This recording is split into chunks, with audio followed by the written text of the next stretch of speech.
Wintertime is upon us. This is going to be part one in a three-part series on how to survive in the cold weather, in the wilderness, in your automobile, and in an urban environment. Part two and part three will be out as soon as humanly possible.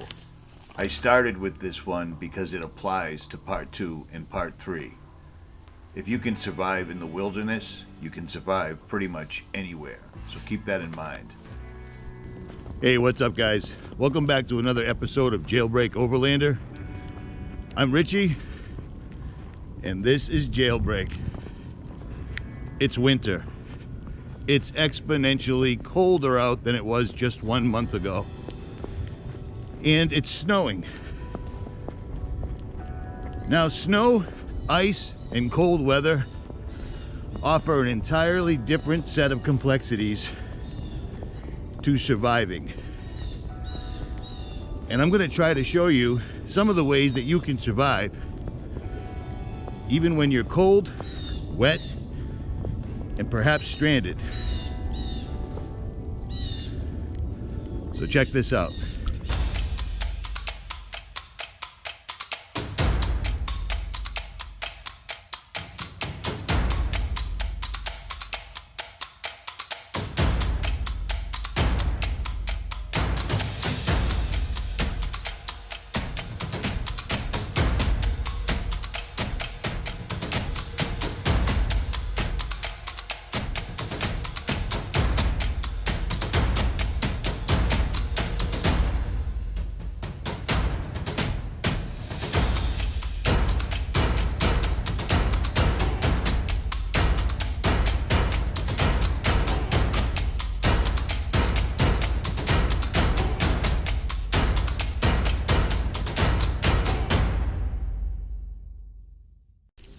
Now, if you followed my channel for any length of time, you know that I'm always outside. You know that I've always tried to be prepared. And you know that I've always tried to show you how to be prepared to the best of my ability. I'm in a national forest right now, and it is raining and snowing, and it's cold.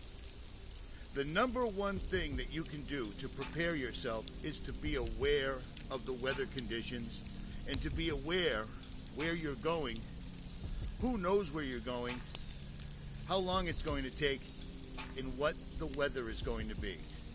Myself, one of the most important things you can do, in my opinion, is to dress accordingly. I'm wearing an insulated hooded sweatshirt as well as a thermal undershirt, long sleeve, and a thermal shirt under that, short sleeve. I'm also wearing cargo pants with knee pads built into them. I'm also wearing wool socks. From November all the way up to March, I wear wool socks no matter what, and sometimes year round.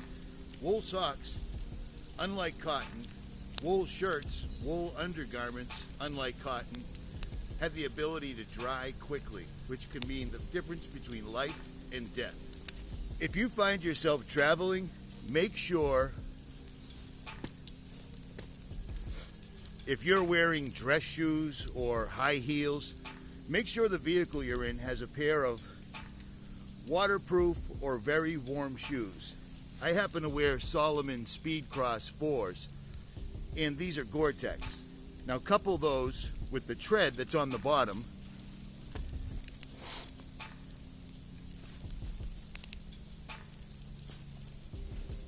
the waterproof factor, and the wool socks, and I'm well ahead of the game. I prefer them over boots. You may be wondering why I'm wearing sunglasses when there's no sun right now. It's snowing and raining. Having sunglasses on in the woods also helps out a lot while you're moving along, so you don't find your eye getting poked out by one of the numerous sticks.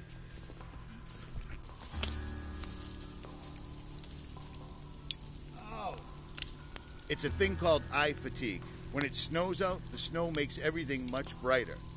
So in my pocket, as always, I have my reading glasses, and on my head, I have my sunglasses. Sunglasses can act as safety glasses, and they can also keep your eyes from getting fatigued from the sun or the brightness of the snow. It's just a great idea to have them with you at all times, and I do. We live in a day and age of technology. Everybody carries a cell phone. But if you find yourself stranded in a vehicle accident, perhaps there's been a national emergency, a state of emergency, a shelter-in-place order, or a terrorist attack, you may find yourself unable to make it home for whatever reason. Could be as simple as sliding off the road and ending up in a ditch. We live in a day and age of technology. Well, here's a few tips. Everyone should do this no matter what. The people that in an emergency you would actually really need to get a hold of, make sure their numbers are written down and in your wallet. Because if your cell phone happens to die, you're not going to be able to contact anybody. Second, with your cell phone, when you're outside like I am right now and it's very cold, keep this as close to your skin as humanly possible. Allow your body warmth to keep your phone warmer, because the battery will die very, very quickly. That being said, also, I always have a Bic lighter in my inside pocket. Keep this as close to your skin as humanly possible to allow it to work when you need it. That goes for any type of electronic device you may have or may not have. Anything that runs on electronics in the cold needs to be kept as close to your body as humanly possible in order to keep it operating as well as you can. Speaking of clothing and what you're wearing, I'm incredibly conscious of what I wear. I wear cargo pants every single solitary day. And in those cargo pants, I have things like an EDC. I have a knife on me at all times, 24/7, no matter what. I carry a Bic lighter in my inside pocket. I carry a full-size nail clipper. I carry my wallet. My wallet has things like a list of contacts written down in it. My wallet has things like Band-Aids, antiseptics, how to tie a knot, index cards, things to that effect. Things that'll help you in an emergency situation. How to build a deadfall trap. Just little pieces of information that'll make life a little easier. But also, in my cargo pants, what I'm carrying at all times, and you begin to not even notice it, are waterproof gloves. These are made by a company called Duluth. They aren't necessarily the warmest, but they're ambidextrous. They allow me to move my hands. They give me a level of dexterity. And that's something you're going to want to need. Mittens are ideal, as are these. Carrying a set of these and holding out as long as you possibly can till you finally use it can mean the difference between frostbite and not frostbite. That's a fact. Now these are sitting in my cargo pants and they're not taking up much space, but check this out. This is also in my cargo pants next to my wallet. I don't carry this year round, but in this type of weather, absolutely. I'm carrying an SOL emergency bivvy. What is an emergency bivvy? It's basically a sleeping bag that you can roll up and keep in your pocket. This isn't going to keep you piping hot all night long, but if I had to make a lean-to, if I had to make that pile of branches into a shelter, with this bag up over my head and all the way up, I will absolutely, without a doubt, survive for the night. So there's that. I'd also like to think that my subscribers have seen the video or read the book by Kevin Estella. I did an interview with him and he explained a lot of things. And I'm also supposing most of my subscribers have already watched the video that I'm showing right now, the Escape and Evade bag, that gives you so many more options than most people every day. If this bag is in your car or in your backpack, you're so far ahead of the game, getting stranded is almost a luxury or a slight vacation. But on that, I'll digress.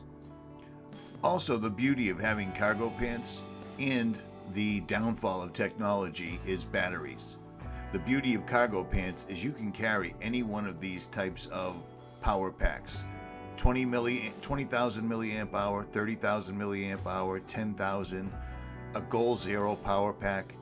All of these will keep your cell phone or whatever technology you may have going that much longer, and most have solar capability. And they also slip right into your cargo pocket. With a good pair of cargo pants and a good belt, it's amazing how much you can carry and not even remember that it's still there. And here's one other thing I want to remind people about. Not just gloves, not just power packs. I keep a contractor bag, a hefty contractor bag in my side pocket, because that bag can do so many things. It's amazing. Totally amazing. You can use it as a shelter, a poncho. You can use it to fill with tree boughs and sleep upon it. You can use it to collect kindling, etc. Always carry a hefty. When it comes to survival gear, do not skimp, because it's the last piece of gear you may ever have. Some of the other things that I carry on me at all times, I wear a Bison Last Chance belt. This is a military style belt that has an incredibly high breaking point.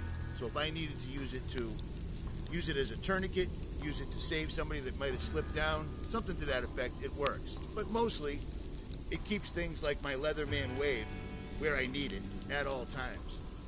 It also keeps things like my 1000 lumen Olight flashlight where I need it at all times. I wouldn't trust a AAA battery flashlight in weather conditions like this, because the small flashlight batteries will die quickly.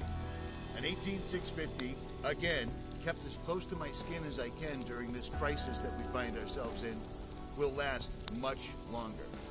So there's that. So we've gone over what you're carrying and what you have. Now you want to settle in for the night, because that's how you're going to survive in the wilderness overnight. The first thing you're going to want to do is find a spot that's suitable to set up your trash bag or your bivy bag, etc. And then you're going to want to start a fire. When I'm looking for a spot to set up for the night, I'm looking for a tree with live boughs upon it that'll provide me with good cover from the wind and from the elements above. No dead trees. There's another perfect natural shelter for the evening. Right there. Lots of trees blocking the wind. The only problem with that is there's a water source right over here, which will attract wildlife all night, which could spook you unless you understand what it is. So I found some natural cover. I have a place that I can actually set up my bivy for the night. Now I'm going to go pull some dead birch bark off of birch trees, because it is an absolutely amazing fire starter. Only pull the loose bark off, it feels like paper. Using this with some sticks that are clearly wet, covered with snow, and just a Bic lighter, this is real time. It lights right up like nobody's business. So now I have shelter, I have a fire going.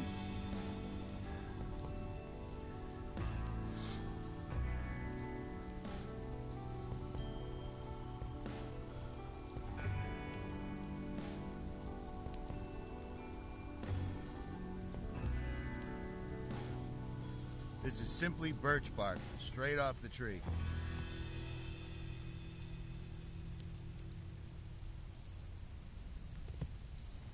Okay, so hopefully you've got your shelter set up, you've got a fire going, now you're gonna want water. And hopefully in your escape and evade bag that you learned how to make on this channel, that you keep in your truck, your backpack, or your pocketbook, you have a candy bar, protein bar, etc. Now we need water. Water is something that even in the cold weather, you must have water, because you can get dehydrated just as easily in the winter as you can in the summertime, and most people don't realize that. So let's find some water. Okay, finding a water source is paramount, but hopefully you follow this channel or a channel like this and you have supplies in your vehicle. A stainless steel canteen, a stainless steel cup perhaps, a Sawyer water filter, or at least, the very least, a life straw. Because to be perfectly honest, no matter how clean the water appears, I mean, this is pretty pristine. Still, if this water makes me sick, the last thing I want is to get dehydrated from diarrhea, something like that. I carry anti-diarrhea tablets in my wallet for just that reason. But many people have a difficult time staying hydrated in the winter because it's cold. You're not thirsty because it's cold, but you can get dehydrated equally as quickly in the cold as you can in the summertime. And bear in mind, if you can't find a source of water like the one behind me, you can always use the snow and melt it down. That's always an option.